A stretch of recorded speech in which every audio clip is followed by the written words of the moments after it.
माता जी की साहब। मैं रघुवीर सिंह राजावत हुकुम। आज हम बात कर रहे हैं एक महान डाकू के बारे में जिसकी पूजा की जाती है।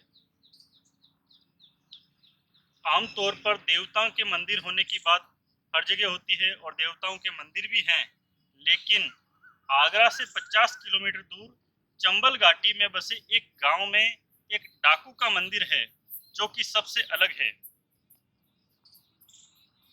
मंदिर अपने ज़माने के मशहूर डाकू मान सिंह का है। इस मंदिर में मान सिंह की पूजा भी की जाती है और मान सिंह के नाम की चालीसा भी पढ़ी जाती है। डाकू मान सिंह को प्रसाद भी चढ़ाया जाता है।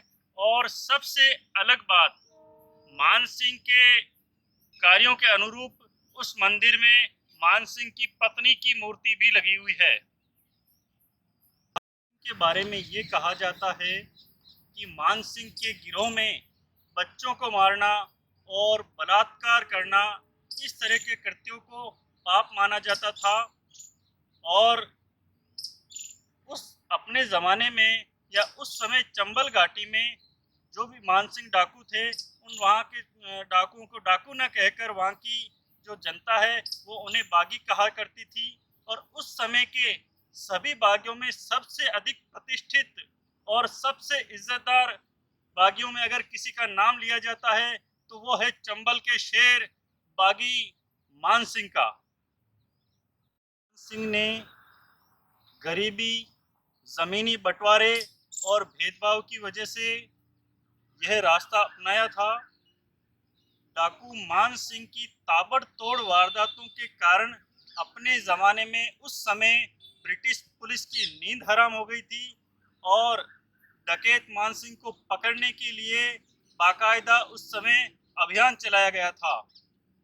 अगर उनकी ज़मीन पर कब्जा नहीं हुआ होता और साहूकारों द्वारा उनकी ज़मीन से कब्जा नहीं किया जाता तो शायद डाकू मान सिंह ये रास्ता नहीं अपनाते।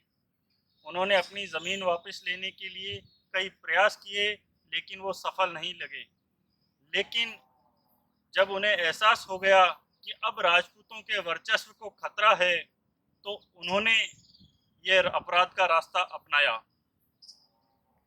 1939 और 1955 के बीच मान सिंह पर करीब 1112 डकैती और 32 पुलिस अधिकारियों सहित 185 हत्याओं का आरोप था। उन्होंने 17 डाकुओं के साथ मिलकर एक दल बनाया जिसमें अधिकतर उनके भाई और भतीजे शामिल थे। 16 वर्ष तक चंबल क्षेत्र में उनका राज कायम रहा। इस दौरान उन्होंने 100 से ज़्यादा गरीब लड़कियों की शादी करवाई और सैकड़ों की आर्थिक मदद की। मान सिंह ने अपने जीवन में किसी भी महिला का अपहरण नहीं किया और किसी भी बच्चे की हत्या नहीं की। और वो जो भी डाके डाला करते थे, जो भी लूटा करते थे, वो सारा माल गरीबों में बांट दिया करते थे। उन्होंने जो भी खूनी संघर्ष खेला वो कमज़ोरों को अपना हक दिलाने के लिए खेला था। और मान सिंह की इसी दरियादिली की वजह से सन 1971 में एक फिल्म बनी थी जिसमें डाकू मान सिंह का किरदार दारा सिंह ने निभाया था।